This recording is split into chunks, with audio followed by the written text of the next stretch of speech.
এইটো ফিটিং কৰিলোঁ ন এইটো তল চাইড এইটো ওপৰ চাইড বাজাজ কিমান লৈছিলে ইয়াৰ দাম 2500 ইয়াৰ 56 mm বাজাজৰ প্ৰথমতে দুটা এনেকৈ সোমোৱাই ল'ব লাগিব এইটো সোমোৱাই ল'লোঁ এতিয়া ৱায়াৰ পাছিং ইয়াৰ পৰা কৰিব লাগিব ইয়াৰ লক চিষ্টেম ইয়াৰ কৰিব লাগিব ইয়াৰ পৰা এনেকৈ কৰি এইটো ওলাই আহিল এডাল ইয়াত দি হ'ব এতিয়া ইয়াত লগাম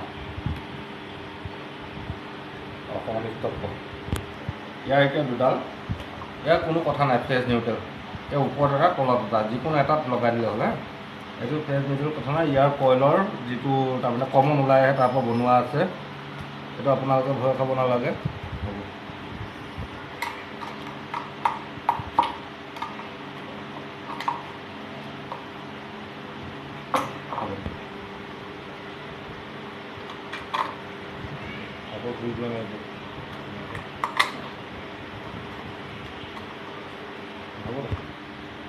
আপোনাৰ ঘৰত ফেন লগালে চাব এই এনেকুৱা এটা স্ক্ৰু দিয়ে দেখিছেনে এই স্ক্ৰুটো দিয়ে এই ফেনৰ কেলেনটোৱে ইয়াৰ মাজত যিটো নট থাকে নটৰ ঘাট কেতিয়াবা ছিগি যায় ইয়াৰ খৰিত ছিগি যায় লছ হ'লে ছিগি গ'লে ইয়াৰ ছেফটিৰ কাৰণে আপোনালোকৰ মানে যাতে খুলকি নাহে ই মানে ৰাখিব পৰা কাৰণে ছেফটি হিচাপে দিয়ে এইটো লগাব প্ৰত্যেকে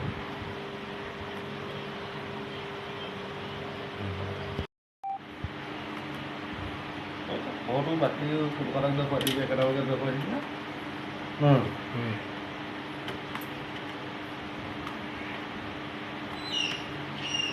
কৰি আছোঁ আৰু আপোনালোকে এটা কাম কৰিব কেতিয়াবা ফেন যদি ঘৰত বেয়া ফেন খোলকাই ৰাখে এই যে নটকেইটা দেখিছে এই নটকেইটা ফেনখন পাংখাখন খোলকাৰ পিছত ইয়াতে লগাই ৰাখিব এনেকৈ নহ'লে কেতিয়াবা হেৰাই গ'লে পোৱাটো বহুত অসুবিধা এই পাংখা ফেন যোনকেইখন এইটো মুণ্ডা য'তে যাব ত'তে লৈ গ'লে হ'ল কাটি কাটি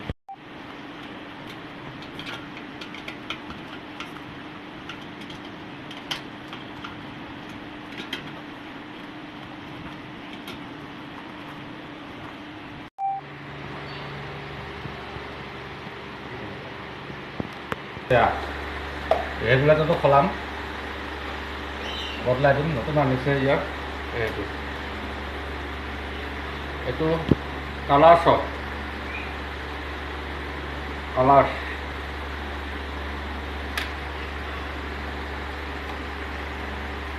চাওক আমি লগাই আপোনালোকক দেখুৱাম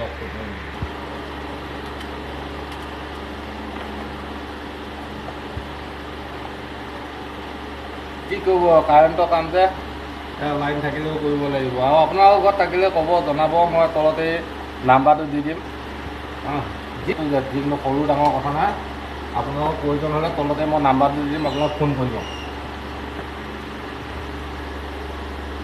বেয়া আছিলে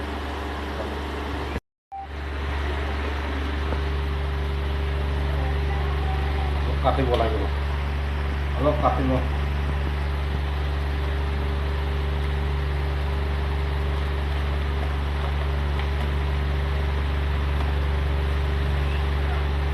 কাম কৰিলে দেখিছে কিমান অসুবিধাত কৰিব লগা হয় চাওক আগৰ এতিয়া ৰেগুলেটৰটোৰ লগত এইটো ৰেগুলেটৰ নিমিলে আকৌ এতিয়া লাইনো কাটিব নোৱাৰে আপুনি ইয়াতে এনেকৈ কৰিব লাগিব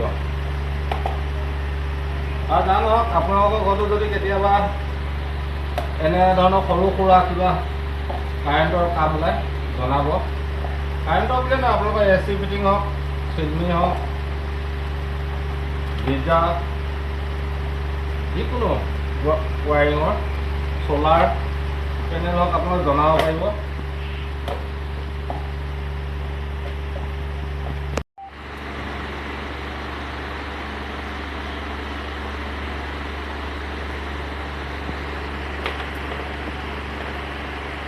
ইয়াৰ কানেকশ্যন কৰি আছোঁ ইয়াৰ কানেকশ্যন দুটা ছিষ্টেম আছে এতিয়া বৰ্তমান জেনেৰেল ছিষ্টেমটো কৰিছোঁ আৰু এটা ছিষ্টেম আছে ইয়াত ফেজত মাৰিব লাগিব এইটো কেপাচিটৰ লৈ হয় এইটো কেপাচিটত সেইটো ছিষ্টেম নাই আৰু এটা ষ্টেণ্ডাৰ্ড কেপাচিটৰ আছে যাৰ ছিষ্টেম দুইটা ছাইড ফেজ লোড ল'ব পাৰে কণ্ট্ৰলৰ আৰু ইয়াত আগতে মানে যোনে বহাই থৈ গ'ল ৱাডাল মানে কাটি চুটি কৰি থৈ গ'ল এতিয়া মানে জইন দিব লগা হৈছে, জইনৰ ওপৰতে চলাব লগা হৈছে। বিশেষকৈ বেমাৰ আমি বেছি দিন মাৰিবলৈ নিবিচাৰোঁ সাধাৰণতে। এতিয়া উপায় নাই, আগতে যিহেতু কৰিয়ে থৈ গ'ল, এতিয়া তাতে মানে কৰিছোঁহি যেতিয়া উপায় নাই আৰু।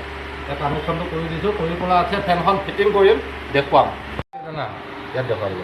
এই বেমাৰটো হ'ল আগতীয়াকৈ এইখিনি কাটি চুইচখিনি বহাই ল'লে, পাছত তোমাৰ ৰেগুলেটৰ বহাব লগা হোৱাত তেওঁলোকে মানে আগৰ ওপৰ ছাইডত বহাই দিলে, যাৰ ফলত ৰেগুলেটৰ ৱাৰডাল চুইচটোত ঢুকি নাপায়। আৰু যদি ওচৰে পাঁজৰে এটা চুইচ বহাই দিলে হয়, তেতিয়াহ'লে ৰেগুলেটৰ ৱাৰডাল ঢুকি পালে হয়, তেতিয়া জইন নাখায়। এই জইন বস্তুটো আমি দিব নালাগিল হয়। তেওঁলোকে আগৰ যিজনে কৰি থৈ গ'ল, ৰেগুলেটৰ কাটিং কৰি থৈ গৈছে, পুৰণাটো সলকাই দিছোঁ, যিজনে কাটিং কৰি থৈ গৈছে তেওঁ কাটিঙত মানে অকণমান ভুল এটা কৰিলে, সেই ভুলৰ কাৰণে এই দুটা জইন দিব লগা হৈছে। ৱাৰডালেও নাপায় আৰু ইয়াৰতো জইন দিব লগা হৈছে। আৰু কেতিয়াবা আপোনালোকৰ ঘৰত কৰিলে অকণমান চকু দিব, যাতে ৰেগুলেটৰ বহালে ৰেগুলেটৰ লগতে তেওঁৰ ফেনৰ বা ৰেগুলেটৰ চুইচটো থাকে।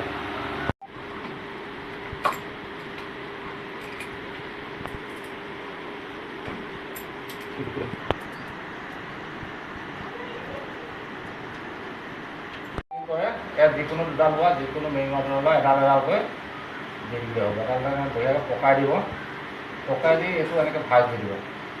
দি টেপ, এনেকৈ টেপ থাকিলে টেপ লৈ যাব। আৰু যদি টেপ নাই তেতিয়াহ'লে আপোনালোকে কাম কৰিব, কেৰি বেগ দি ইয়াত চেফটি কৰি দিব, যাতে ইয়াৰ কানেকশ্যনবিলাক ইয়াত নালাগে, ফেনৰ কোনো জেগাত যাতে নালাগে, তাক এনেকৈ চেফটি কৰি দিব।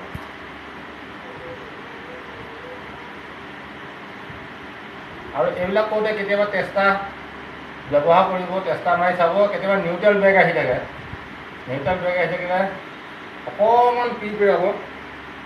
মই আগৰ ভিডিঅ'টো দিছিলোঁ আপোনালোকক, এনেকৈ নিউট্ৰেল বেগ আহিছিলে কাৰেণ্টৰ। আমি নিজে লাগি আছোঁ, আমি এতিয়া কৰি থকাৰ কাৰণে আমাৰ সেইটো সুবিধা হৈছে, আৰু নকৰা মানুহৰ কাৰণে অলপ অসুবিধা হ'ব। আপোনালোকে যদি লাগিব লগা হয় টেষ্টাৰ ব্যৱহাৰ কৰিব। আমি এনেকৈ ফিটিং কৰিলোঁ।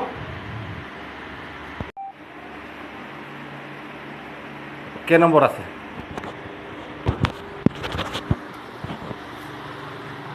4 নম্বৰ, ফুল স্পীড। ফেনখন 56 ইঞ্চি ফেন, বাজাজৰ, বৰ সুন্দৰ ফেন, চাউণ্ড নাই। তো লাহে লাহে আহিব ভল্টেজটো।